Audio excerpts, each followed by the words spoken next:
Herra Sääksi, olen Anton vähällä et saamisesta. Tätine Vilja Onninen menehtyi auto-onnettomuudessa viikko sitten. Hän testamenttasi teille jotain ja teidän tulee vierailla toimistossamme. Millähän aikataululla tämä onnistuu? Yritin näyttää välinpitämättömältä, mutta sisälläni kävi myrsky. Olin nähnyt Viljan viimeksi 15 vuotta sitten, kun aloitin urani maanviljelijänä. Muistin, että hän oli amatööripuutarhuri ja aina vaikeuksissa geeniviranomaisten kanssa. Vilja onnistui jotenkin roikkumaan laillisuuden ja laittomuuden rajalla. Hänet muistaakseni pidätettiinkin pari kertaa, mutta näyttöä ei ollut riittävästi. Hän jäi nuolemaan näppejään. Näin alkaa Vilja-novelli. Muistatko, että mitä sä ajattelit silloin, kun sä jotenkin mietit, että sä lähdet kirjoittamaan tätä? Niin, mulla oli ensin nimi. Se oli ollut mulla jonkun aikaa päässä, että Vilja Registered Trademark. Ja ajattelin, että sitä voisi lähteä työstään pidemmälle. Ja aika alusta asti oli selvää, että siitä tulee novelli, joka kertoo ruuasta. Yksinkertaista, koska nimi. Mutta käsittelytapa jäi vähän keskeneräiseksi, mutta se selvisi sitten, kun kahdestaan vähän mietittiin sitä juonta, miten se menee eteenpäin. Niin kuin loppujen lopuksihan tässä on aika pitkälti kyse sellaisesta niin kuin maailman kuvauksesta, minkälainen maailma on sen jälkeen, kun valuutat on romahtanut ja valtiot on heikentyneet ja suuryritykset on ottaneet sen tavallaan sen valtioiden toimintakentän jotenkin legitiimimmin haltuun kuin ehkä tänä päivänä, kun vaan puhutaan siitä, että suuryritykset hallitsee. Ja ruokahan on jotenkin sellainen ikuinen kiistakysymys, mikä globaalimarkkinoilla on aina ollut, että se on sillä tavalla hirveän luonteva yhdistelmä minun mielestä se suuryhtiökritiikki ja sitten tämä ruoka ja millä tavalla ruokaa hallitaan ja miten keskeisesti se vaikuttaa ihmisten elämään myös semmoisessa maailmassa, jossa ikään kuin on jouduttu, tai no ei vaan myös, vaan sellaisessa maailmassa, jossa on jouduttu palaamaan tavallaan siihen, että on teknologiaa, joka on edistynyt ja monennäköistä muuta, mutta silti tarvitaan sitä ruokaa ja tarvitaan niitä renkejä ja niitä piikoja, niitä suuryhtiöiden renkejä ja torppareita, jotka viljelee sitten sitä, mitä he tilaavat. Joo, siis tämähän on novelli politiikasta. Tämä ei ole novelli geenimuuntelusta, niin kuin kaikki luulee. Ei, ja siis sinällään se voisi olla myös geenimuuntelusta, mutta se ei ollut ollenkaan se, mitä me on ajateltu oikeastaan missään kohtaa. Niin. Et musta on jotenkin jännittävää, että siitä on tullut sellainen tulkinta, että onko se tavallaan se ajankuva, että mikä meillä on ollut ajankohtaista silloin, kun tätä luetaan, niin silmällä siellä läpi siinä katsotaan, että tavallaan se mitä me yritettiin on ilmeisen epäonnistunut ironisointi siitä tästä Adam Smithin kansojen varallisuusajattelusta, että kaikkien ei kannata tehdä kaikkea, vaan jokaisen pitäisi erikoistua siihen, missä ne on hyviä. Ja sehän on myös niin kuin sillä tavalla vitsillä tässä, että se ei tarkoituskaan olla sellainen äärimmäisen vakavasti otettava tulevaisuuden näkymä, mutta sitä me on niin kuin haettu sillä, että tässä Suomessa viljellään vaan kauraa ja vaan ohraa, että ne on ne perinteiset, missä me on oltu hyviä ja mitä niin kuin näissä olosuhteissa ehkä voi ajatella viljelevästi. Toki se olisi voinut olla lanttua tai naurista, mutta ehkä ne globaalimarkkinat ei sitten ottaisi niitä samalla tavalla vastaan, jolloin se ei olisi niin kuin kaupallisesti järkevää.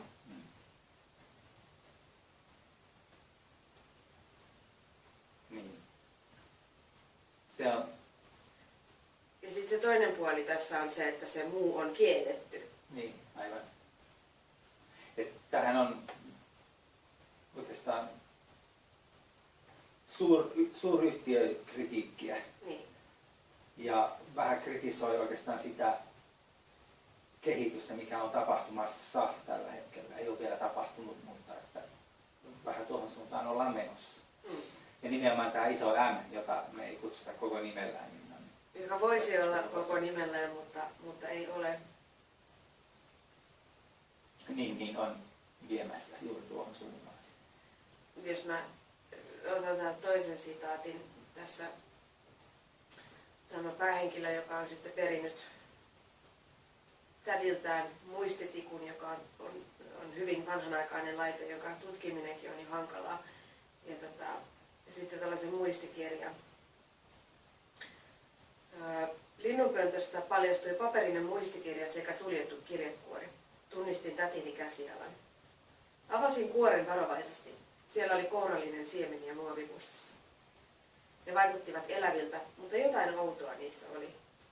Siemenet muistuttivat kauraa, mutta olivat pienempiä ja keskenään erikokoisia ja erisävyisiä.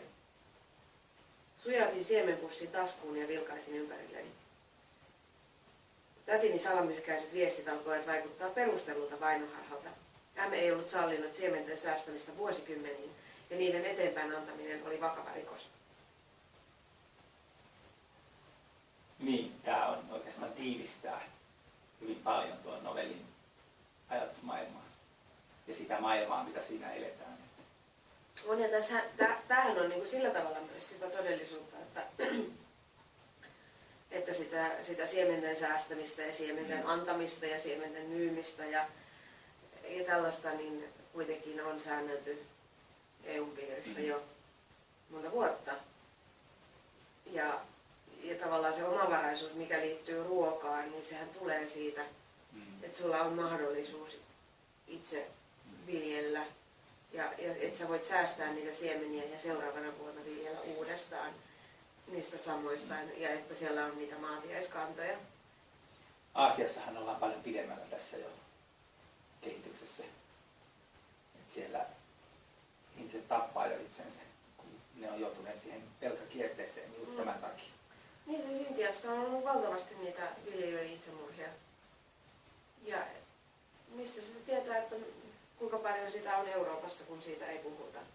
Mutta intialaiset on nostaneet sen esiin, että siinä on kyse nimenomaan siitä, että se on menetetty se autonomia, että se ei ole kannattavaa se viljely. Ja siitä huolimatta, että sä velkaannut ja sä et voi itse syödä sitä ruokaa, että sä viljelet. Sun pitää hankkia halvempaa, huonompaa ruokaa jostakin. Ja et ole täydellisessä umpikujassa. Ehkä kuitenkin lopulta maailman vanhimmassa ammatissa siinä maanviljelyssä. Tässä on niinku sellaista niinku tätä lähitulevaisuuden skenaariota, että tässä on näitä asioita, mitkä on jo olemassa tänä päivänä. Niin ne riskit, mitä niinku tässä maailmassa on, niin nehän ei liity vaan siihen ruokaan, vaan ne liittyy siihen autonomian menetykseen ja siihen itsemääräämisoikeuden menettämiseen, joka taas näkyy kaikilla tasoilla, että jos ei voi itse määrätä siitä ruuasta, mitä syö. Se on niin se alku. Ja jos ei voi itse päättää, mitä ruokaa viljelee. Että tosiaan tässä oli tämä kielletty tämä kaiken muun ruoan käyttäminen tässä maailmassa. Tässä tämä päähenkilö löytää sen tätinsä tämmöisen piilon mökin Kainuusta. Kamarin seiniä kiersivät kirjahyllyt, joista pikaisella silmäyksellä löytyi kasvikirjoja. Oppaat käsittelivät hedelmäpuita, marjapensaita, keittiöpuutarhoja, yrttejä, perinneparannusta kasveilla, villivihanneksia. Aiheita oli paljon. Kirjoja, ei AV-tallenteita. Täällä kaikki tehtiin vanhanaikaisesti. Otin hyllystä kasvikirjan ja selailin sitä. Tunnistin kasvin, jonka olin nähnyt jossakin. Palasin ulos. Rakennuksen läheisyydessä oli ilmeisimmin ollut keittiöpuutarha, jossa kasvoi edelleen jotain, joka kirjan mukaan oli viherminttua. Maatalouslakia rikottiin ja rankasti. Niin. Tämä on se tulevaisuus, mikä ei ehkä todennäköinen, mutta mahdollinen kuitenkin. Ja tässähän on kyse myös siitä, että nostetaan esiin sellaisia asioita ja sellaisia skenaarioita ja sellaisia ajatuksia, jotka voi herättää ihmisiä miettimään. Siis ruokahan on aina ollut poliittista, mutta jollain tavalla se on ehkä, se häviää semmoiseen, ehkä vähän semmoiseen tietynlaisen ruoan viherpesunkin. Eihän se ole riittävää, että kaupasta saa luomua. Että sä voit valita luomun tai jonkun muun.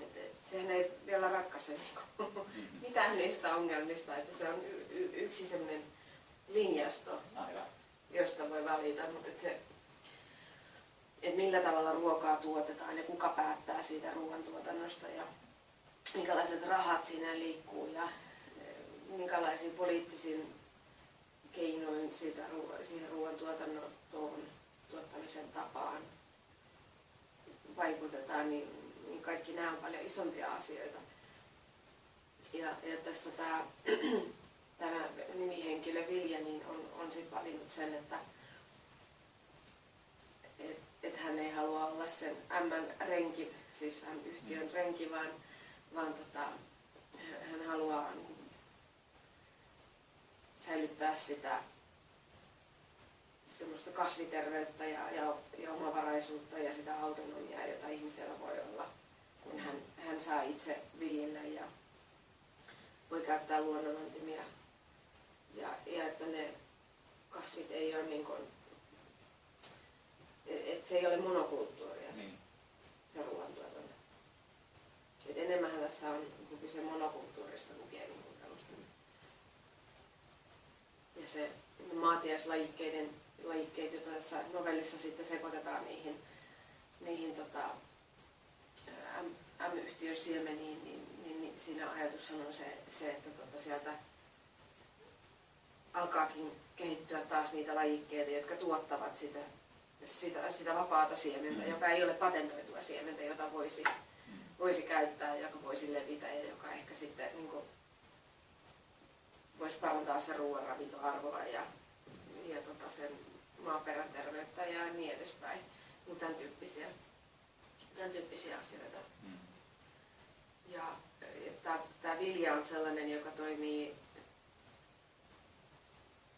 tavallaan sillä lailla perinteisellä kansalaistottelemattomuuden tasolla, että hän tekee itse, hän miettii itse, että tässä oli se, että on lain ja laillisuuden rajoilla.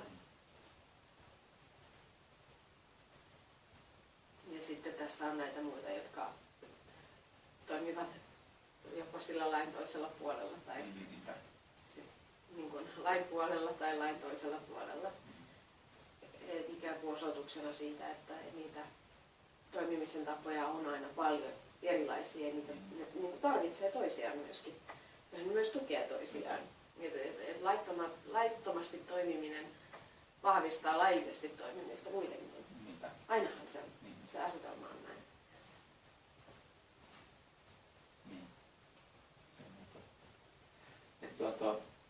Kansalaistottelemattomuuden käyttäminen on hyvin vaikea ja monitahoinen asia. Että siitä on puhua ehkä enemmänkin tässä novellissa, mutta keskityttiin sitten kuitenkin siihen luonnontuotantoon ja siihen. Kyllä se viesti on siis juuri se, että niitä keinoja on monenlaisia ja erilaisissa tilanteissa tarvitaan myös erilaisia keinoja, että ne asiat nousee pinnalle, että tässähän ei ole kyse, tai se tuo sen niin kuin dilemman, että laki ei ole aina oikein ja lakia voidaan muuttaa, mutta silloin kun ne suuryhtiöt vallitsevat, niin kenen laista on kyse ja kuka sen lain määrää. Niin, se on aina. Tai niin kuin, millä taustatekijöillä se laki laaditaan, että kenen etuja sillä haetaan. Ja jos suuryhtiöt voi itse sitä määrittää, niin silloin hän tekee itselleen edullista lakia. Et sitten ne geenipankit, joita tässä kootaan, niin nehän on ihan sellaista, siinähän ei ole tavallaan mitään uutta ajatusta, vaan se on semmoinen, mitä on olemassa. Eikä siinä sinällään ole edes mitään kansalaisaktivismia kaikissa tapauksissa ollenkaan, vaan että ne ei häviä olemasta ne lajikkeet. Ja onhan se myös tämmöinen maailmanlopun varautuminen. Tämä on se Novan arkki, missä on siempre. Mutta tietysti tämä, niin myös tämän novellin kirjoittaminen on yksi tapa, yksi aktivismin tapa. Kyllä, näin. Ja tuon koko kirjan tekeminen oli myös sitä, että mä näkisin sen hyvin tärkeänä osana suomalaista ympäristöaktivismia. Kaikki kirjoittajat ei ole ehkä tiedostaneet sitä itse, mutta kyllä se siellä on.